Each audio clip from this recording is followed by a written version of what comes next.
Bismillahirrahmanirrahim. Assalamualaikum warahmatullahi wabarakatuh.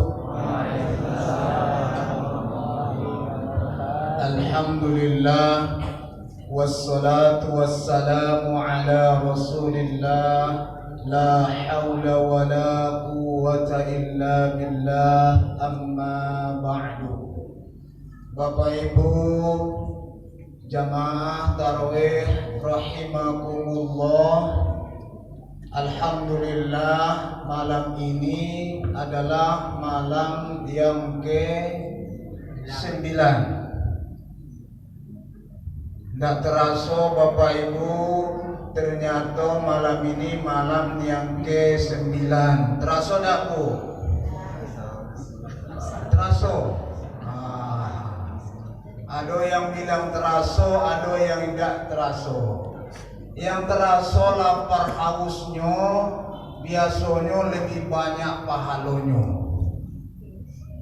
Bapak Ibu, lebih sulit ibadahnya, maka lebih tinggi nilainya di sisi Allah Subhanahu wa Ta'ala. Kalau hari ini rasanya agak kurang menantang puasa ini, karena hari ini dingin dan hujan, berarti nilainya kurang. Itu ya.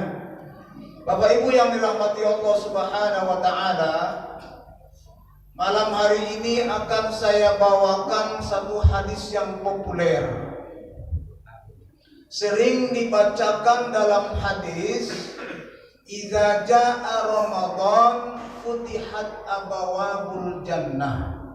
Kalau sudah datang Ramadan itu, pintu-pintu surga itu akan dibuka. Ini apa maksudnya pintu-pintu surga ini? Dijelaskan lagi dalam hadis yang lain. Apa hadisnya? Inna fil jannati abawabun, karena memang surga itu banyak pintunya. Kalau ibu ke rumah sakit atau ya ke rumah sakit, banyak pintu-pintunya Bu ya, banyak pintunya. Tapi tidak rumah sakit surga itu rumah orang senang ya. Apa kata Rasulullah? Faman kana min ahli shalah du'iya min babis shalah. Banyak pintunya. Siapa nanti di dunia yang ahlinya sholat, du'iya min babis sholat, dia akan dipanggil lewat pintu namanya babus sholat. Jadi kalau ibu-ibu, bapak-bapak mau lewat pintu, satu pintu namanya babus sholat, apa syaratnya? Harus ahli di bidang sholat, harus pakar di bidang sholat. Tidak boleh asal-asalan sholatnya. Harus ahli di bidang sholat. Maksudnya apa? Sholatnya berkualitas. Oh, tarawih kita berkualitas tak malam ini? Berkualitas tak? Oh, kata bapak tadi berkualitas, imamnya mantap, ya kan? Harus ahli di bidangnya. Jadi tidak boleh asal-asalan, bacaannya salah, makhraj tajwidnya tidak benar, Fatihahnya apalagi. Subhanallah, alhamdulillah imam kita mantap bacaannya, ada tajwidnya, ada makhrajnya. Kenapa? Karena Fatihah itu saja ada syaratnya Bu. Ada namanya dalam kitab Al-Fiqhul Manhadi lil Imam Syafi'i, syurutu sihhatil Fatihah. Ada 7 syarat agar Fatihah itu sah dibaca.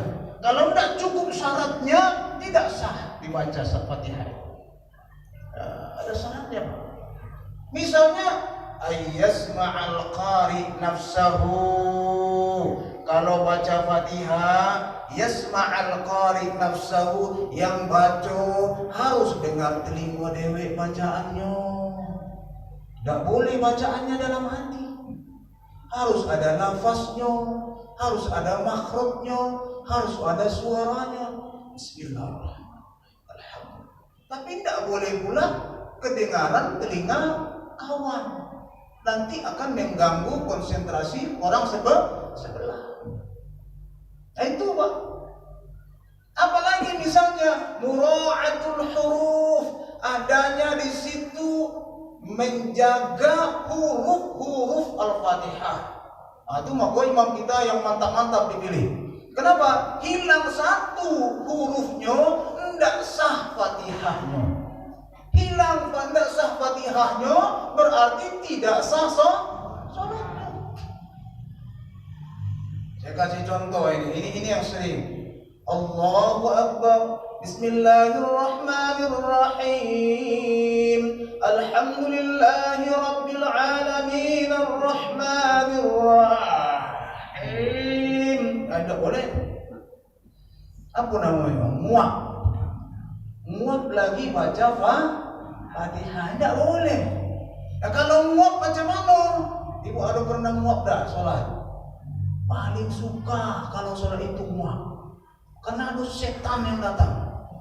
Kalau tidak sholat tidak muak itu Pak. Tapi pas takbir Allahu Akbar, ya kan? Nah, kalau ketika muak baca Fatihah, itu harus diulang ke pangkal ayat, jangan pangkal surah. Kaki tidak jadi. Ke pangkal ayat. Misalnya contoh yang lain, siratal ladzina an'amta 'alaihim ghairil maghdubi 'alaihim waladdallin. Batuk ketika baca surah Al-Fatihah itu tidak sah. Maka harus diulang lagi ke pangkal ayat. Bukan hanya imam, Bu, yang makmum juga maksud saya ini. Jadi kalau kita makmum lagi baca Fatihah batuk, maka pas ayat yang kita batuk itu harus diulang ke pangkal ayat. Gitu ya. Jadi Bapak Ibu yang dirahmati Allah Subhanahu wa taala, man kana min ahli shalah du'iya min babis shalah. Maka yang ahli salat, pokoknya masalah salat dia rajanya. Mau sholat fardu mantap, sholat sunnahnya mantap, sholat duhanya mantap, pokoknya sholat semua dia bagus. Maka nanti di akhirat du'iya min babis sholat. Ya Bapak Ibu, bisa diandalkan gak sholatnya ini? Ibadah sholatnya bisa diandalin dan ini? Harus ada ibadah andalan. Hidup kita ini harus ada ibadah dan minimal satu ibadah andalannya. Apa dia? Sholat. Oh Pak Ustaz, tidak bisa sholat Pak Ustaz andalan. Kenapa? Saya sibuk Pak Ustaz, banyak gawe. Kalaupun ada sholatnya itu cuma sholat wajib baik yang bisa Pak Ustaz. Kalau sholat tarawih tidak bisa, kenapa? Jualan Pak Ustaz. Dikasih lagi tawaran yang kedua oleh Rasulullah, wa man kana min ahli siyam du'iya min babir rayyan. Kalau kamu tidak bisa andalannya sholat, maka man kana min ahli siyam, yang ibadah andalannya puasa. Nah, ini puasa Ramadan. Bagaimana biar ibadah Ramadan ini bisa andalan? Harus jaga hal-hal yang membatalkan. Bukan puasa Pak. Kalau membatalkan puasa semua sudah tahu. Al-aklu wasyarbu, makan, minum, itu semua insya Allah bisa semua menahan, ya kan? Bisa semua. Yang paling susah itu yang membatalkan pahala puasa. Apa yang membatalkan pahala puasa? Banyak. Apalagi sekarang sudah ada setan yang baru. Bapak Ibu, ada setan yang baru namanya setan gepeng. Nah ini, Apa namanya ini? Setan gepeng namanya. Ini bisa membatalkan pahala puasa, Bu. Kenapa? Kalau salah pencet atau update status yang hoax atau share yang nggak benar, ada di situ macam-macam fitnah, ada bohong, ada tuduh, macam-macam di sini. Ini bisa orang masuk penjara nih gara-gara setan gepeng ini, ya kan? Nah, oleh karena itu, maka min ahli syam, siapa yang ibadah andalannya puasa, dia akan dimasukkan dan dipanggil namanya di mana? Du'iya min babir royyan. Maka ada satu pintu namanya di surga nanti, nama pintunya Babur Royyan. Halo Bapak Ibu, bisa kira-kira bisa diandalkan puasanya? Puasa wajibnya, nanti puasa Syawalnya, puasa Senin Kemisnya, puasa awal bulan, tengah bulan, akhir bulannya, puasa Rajabnya, puasa Syabannya, bisa diandalin? Ya? Oh, saya nggak bisa Pak Ustadz, Ramadan aja pun ngos-ngosan. Banyak penyakit Pak Ustadz, penyakit mah lagi, macam-macam. Rasulullah kasih yang ketiga pilihan. Wa man kana min ahli shadaqah, siapa yang ibadah andalannya di dunia sedekah, du'iya min babis sedekah, dia akan dipanggil lewat pintu sedekah. Jadi di surga ada namanya pintu sedekah. Bapak Ibu yang dirahmati oleh Allah Subhanahu wa taala. Oh, enggak mungkin Pak Ustaz. Sedekah itu saya ini orang susah, orang miskin. Maka ada satu lagi kata Rasulullah, wa man kana min ahlil jihad, siapa yang ibadah andalannya jihad, du'iya min babil jihad, maka dia nanti akan dipanggil lewat satu pintu namanya babul jihad. Apa itu jihad Pak Ustaz? Bukan bom itu jihad itu. Mahwal jihad, kalau bom itu bukan jihad itu, Bu. Apa itu? Jahat. Ya kan? Jahat itu membunuh orang, ya. Nah, jadi jihad inilah pintu yang paling banyak nanti dimasuki orang. Kenapa ini pintu yang paling banyak dimasuki orang? Karena setiap individu ini kita bisa dikategorikan jihad. Yang mengajar guru bisa jihad gurunya. Yang jualan bisa jihad jualannya. Yang tukang ojek bisa jihad tukang ojeknya. Asal niatnya bagus, baik. Apapun profesi kita bisa jihad fisabilillah karena semuanya adalah niatnya. Maka Bapak Ibu yang dirahmati oleh Allah Subhanahu wa taala, yang empat ini minimal satu kita jadikan sebagai ibadah andalan. Kira-kira yang mana, Bu? Yang mana, Bu? Bisa diandalkan sholatnya? Bisa diandalkan puasanya? Sedekahnya? Bisa? Jihadnya? Subhanallah.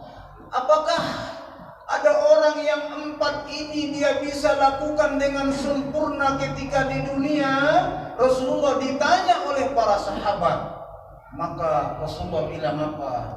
Abu Bakar yang bertanya, ya Rasulullah, adakah orang yang empat ini dia bisa lakukan dengan sempurna? Sholatnya mantap, puasanya top chair, sedekahnya, wah dia paling banyak bersedekah, jihadnya dia sungguh-sungguh kalau bekerja, lillahi ta'alanya tinggi. Apakah ada yang seperti ini ya Rasul? Kata Abu Bakar. Maka Abu Bakar bilang apa? Anta ya sahabi, wahai sahabatku, engkaulah salah satu yang bisa. Tidak banyak orang yang bisa, tapi engkau bisa, wahai sahabatku Abu Bakar. Maka nanti di surga kata Rasulullah, berebutlah pintu-pintu itu memanggil namamu. Di pintu sholat, Abu Bakar masuk, dipanggil namanya. di pintu puasa, Abu Bakar masuk. Semua pintu dipanggil namanya. Maka alangkah sedihnya orang yang antri di pintu. Antri di bagus sholat, tak katik namu. Antri ya Allah, orang sudah masuk semua ya Allah. Aku macam mana belum masuk ya Allah? Dia pindah, dia lari, dia antri di bagus sedekah, tak katik namu. Bu, pernah antri dah ngurus surat, tidak dipanggil-panggil namanya, kesal dah. Subhanallah, pindah lagi dia ke pintu yang lain. Tadi ada pintu sholat, pintu puasa, dia antri di situ. Orang dipanggil nama, dia tidak dipanggil-panggil namanya. Maka pada saat itu dia pucat. Dia pucat, wajahnya pucat. Sudah nampak gelagatnya bahwa dia tidak akan masuk surga. Wujuh yawma idzin khashi'ah 'amilatun nasibah tasla naran hamiyah tusqa min 'ainin aniyah. Maka ada wajah yang pucat, lesu, tunduk, malu di hadapan Allah Subhanahu wa taala karena pintu-pintu itu tidak ada namanya. Nauzubil. Maka oleh karena itu sekarang masih ada waktunya, masih bisa kita pesan tiket pintu-pintu itu sesuai dengan profesi kita, bidang kita masing-masing. Semoga kita nanti sesuai dengan apa yang dikatakan Allah, wujuh yawma idzin na'imah lisa'iha radiyah fi jannatin 'aliyah. Maka pada hari itu ada wajah yang berseri-seri, ada wajah yang penuh bahagia. Wujuhu yawma idzin na'imah lisa'iha radiyah, karena hidupnya diridhoi oleh Allah, fi jannatin 'aliyah, karena dia akan dimasukkan ke dalam surga yang tinggi itu. Bapak Ibu yang dirahmati Allah SWT, demikian kajian kita pada kultum kita pada malam hari ini. Semoga kita manfaatkan Ramadan. Futihat abawabul jannah, bahwa surga akan dibuka pada bulan ini. Demikian, Allahumma fiq. Wassalamu alaikum warahmatullahi wabarakatuh. Waalaikumsalam.